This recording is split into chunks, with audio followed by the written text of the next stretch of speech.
चलिए एक कहानी से शुरू करते हैं। एक लड़का है राहुल, कंप्यूटर इंजीनियर है, बहुत टैलेंटेड, लेकिन नौकरी नहीं है। और जब जेब खाली हो तो आसान पैसे का लालच बहुत बड़ा होता है ना। बस यही लालच राहुल को एक ऐसे जाल में फंसा देता है जिससे निकलना लगभग नामुमकिन है। ये कहानी दिखाती है कि कैसे कोई भी इस चक्कर में पड़ सकता है। और ये लालच दिया किसने? विक्की ने, एक छोटा मोटा हैकर। उसके शब्द थे, भाई साइबर क्राइम की दुनिया में पैसा बारिश की तरह बरसता है, बस दिमाग लगाना पड़ता है। सोचिए जरा, ये लाइनें किसी को भी अपनी तरफ खींच सकती हैं। और बस यहीं से राहुल की कहानी एक खतरनाक मोड़ ले लेती है। तो चलिए इस दुनिया के अंदर झांक कर देखते हैं।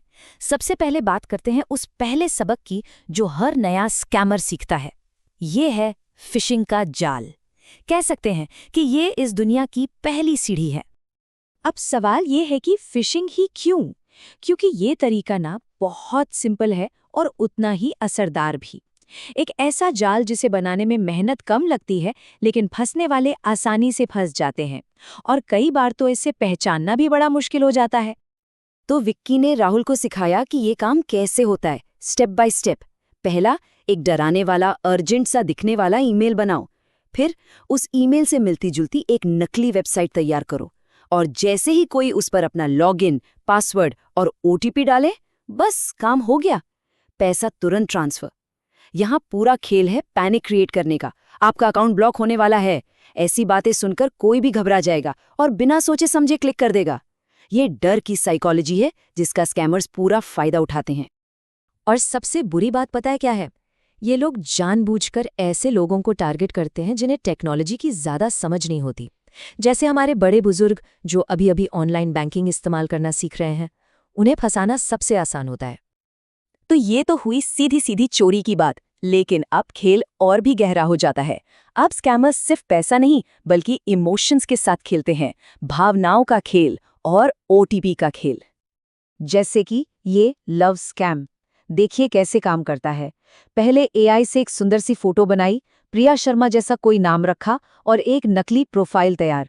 फिर ऐसे लोगों को टारगेट किया जो अकेले हैं, उनसे बातें शुरू की, धीरे धीरे एक इमोशनल कनेक्शन बनाया, और जब भरोसा बन गया तो एक झूठी मुसीबत का बहाना बनाया, मेरा फोन टूट गया या घर में कोई बीमार है, और फिर यूपीआई पर छोटी सी रकम मांग ली।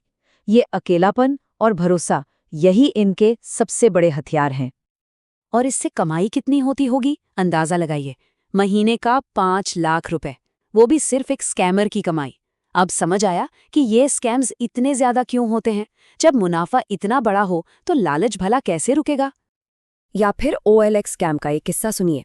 राजेश नाम का एक आदमी था जिसे 20,000 रुपए में एक आईफोन मिल रहा था।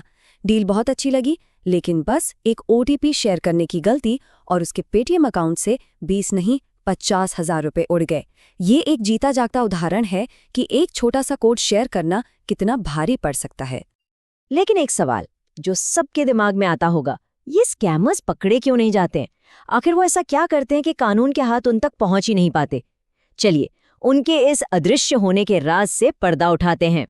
ये है स्कैमर्स का इनविजिबिलिटी क्लोक, मतलब अदृश्य होने का कवच। वो VPN का इस्तेमाल करते हैं ताकि उनका असली लोकेशन पता ना चले। काम करते हैं विदेशी सर्वरों से, और पैसे को घुमाने के लिए मनी म्यूल्स का इस्तेमाल करते हैं। फिर आखिर में उस पैसे को क्रिप्टो करेंसी में बदल देते हैं, जिसे ट्रेस करना लगभग नामुमकिन है। ये इतनी सारी परतें बना देते हैं कि पुलिस के लिए इन तक पहुंचना बहुत ही मुश्किल हो जाता है। और ये मनी म्यूल्स वाला सिस्टम बड़ा कमाल का है। देखिए होता क्या है, चोरी का पैसा पहले म्यूल के अकाउंट में जाता है। वो आदमी जाकर कैश निकालता है, अपना 10% कमीशन रखता है और बाकी का कैश स्कैमर तक पहुंचा देता है। बस यहीं पर डिजिटल मनी का रास्ता टूट जाता है। अब पुलिस के लिए ये पता लगाना नामुमकिन है कि पैसा आखिर गया कहाँ। ये सब तो छोटे मोटे खेल थे। अब बात करते हैं बिग गेम की, मतलब एक स्कैमर के करियर का सबसे ऊंचा मुकाम, इंटरनेशनल लॉटरी फ्रॉड। यहाँ लालच का खेल सबसे बड़े लेवल पर खेला जाता है। चारा क्या है? एक ईमेल जिसमें लिखा है कि आपने 5 करोड़ पाउंड की UK लॉटरी जीती है, और कांटा, बस एक छोटी सी 50,000 रुपए की प्रोसेसिंग फीस भर दीजिए। ये सीधा सीधा लालच की साइकोलॉजी पर हमला है। किसी को भी लगेगा कि 50,000 देकर अगर करोड़ों मिल रहे हैं तो सोना बुरा नहीं है, और बस इसी उम्मीद में लोग फंस जाते हैं। और ये पैसा जाता कहाँ है? देखिए ये ग्लोबल मनी ट्रेल। पीड़ित भारत में प्रोसेसिंग फीस भेजता है, वो पैसा दुबई के किसी अकाउंट में जाता है और वहां से सीधा अफ्रीका, जहां इन स्कैमिंग गिरोहों का हेडक्वार्टर है। पैसा इतने देशों से घूमता है कि उसे वापस लाना या किसी पर केस करना सब नामुमकिन हो जाता है। और हमारा राहुल, वो अब तक एक्सपर्ट बन चुका था। नकली ऐप बनाने से लेकर इनकम टैक्स रिफंड का डेटा चुराने के लिए पूरा का पूरा नकली कॉल सेंटर चलाने तक, वो बेरोजगार लड़का अब एक शातिर मास्टरमाइंड बन गया था। लेकिन कहते हैं ना, हर कहानी का एक अंत तो होता है, और क्राइम की दुनिया में अंत या तो जेल की सलाखों के पीछे होता है या फिर एक नए और बड़े स्कैम की तैयारी में। तो आखिर में हुआ क्या? विक्की पकड़ा गया। एक पुराने फोन नंबर की वजह से पुलिस ने उसे ढूंढ निकाला और जेल भेज दिया। लेकिन राहुल, वो देश छोड़कर भाग गया। अब थाईलैंड में बैठकर नए स्कैम्स की प्लानिंग कर रहा है। मतलब एक पकड़ा गया तो दूसरा और भी शातिर बनकर तैयार है। ये खतरा कभी खत्म नहीं होता। तो इस पूरी कहानी से सीखने वाली बात क्या है? खुद को कैसे बचाएं? कुछ बहुत ही सिंपल रूल्स हैं जिन्हें हमेशा याद रखना चाहिए। सबसे पहला और सबसे जरूरी, अपना OTP कभी किसी से शेयर ना करें। किसी भी अनजान या शक वाले लिंक पर क्लिक ना करें। और हमेशा याद रखें, आपका बैंक कभी फोन करके आपसे पर्सनल डिटेल्स नहीं मांगेगा। स्कैमर सिर्फ 2 इमोशंस पर खेलते हैं, लालच और डर। इन दोनों पर काबू रखना जरूरी है। लेकिन खतरा यहीं खत्म नहीं होता। ये तो और भी बढ़ रहा है, और भी खतरनाक हो रहा है। स्कैम्स की अगली पीढ़ी AI डीप फेक वीडियो का इस्तेमाल करेगी।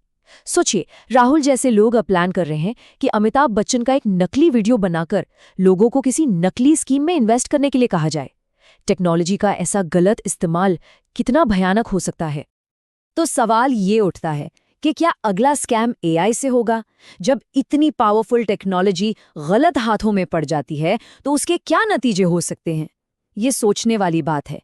इसलिए आज के समय में अलर्ट रहना और सेफ रहना पहले से कहीं ज्यादा जरूरी हो गया है।